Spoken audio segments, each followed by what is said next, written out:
नमस्कार। जैसा कि हम आपको सुबह आरती के दर्शन नहीं करा पाए, अभी शाम को आरती के दर्शन करा रहे हैं। और ये देखिए आपके सामने मंदिर का ये सुंदर दृश्य। और जैसा कि मैं आपको मंदिर की आरती तो दिखाती ही हूँ, साथ ही मंदिर से जुड़े हुए कुछ वृतांत भी सुनाती हूँ।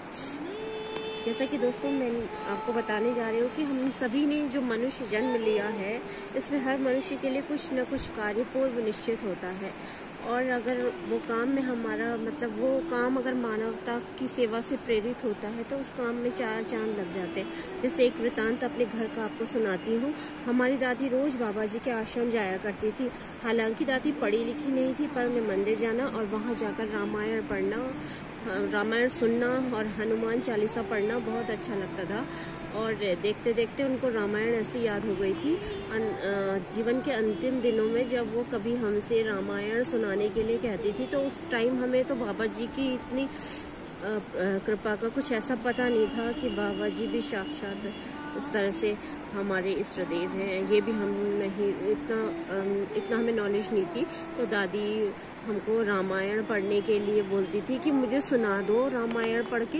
तो हम कभी कभी एक दो पन्ने बीच में कि हमें जल्दी पढ़नी है और ख़त्म करनी है, ये रहता था, तो हम एक दो पन्ने बीच में गायब कर देते थे। लेकिन दादी को पूरी रामायण याद थी। मंदिर में जाके जब वो सुनती थी तो भगवान की ऐसी कृपा हुई उन पर कि उनको पूरी याद थी। और अगर हम एक श्लोक भी उसमें छोड़ देते थे या कभी एक पन्ना नहीं पढ़ते थे तो दादी बोलती थी ये तो तुमने गलत पढ़ दिया, इसके बाद तो ये आना चाहिए। और मंदिर में जब हम अक्सर जाते थे तो पूछती थी कि आज कौन सा कांड हुआ, आज तो लंका कांड था या आज ये था। तो उनको पूरी रामायण याद थी। तो भगवान की ऐसी कृपा होती है कि पढ़ी लिखी ना होने के बाद भी उनको पूरी रामायण याद थी।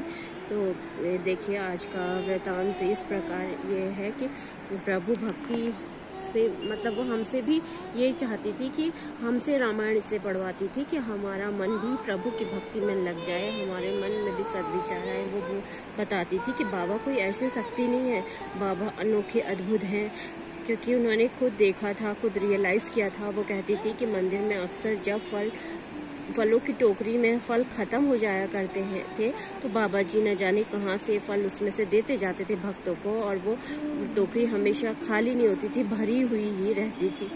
तो बाबा जी तो ऐसे अद्भुत लीलाएं रचते थे। बाबा जी की आज भी लीलाएं रचते हैं, बस दिल से उनका भक्त बनना पड़ता है।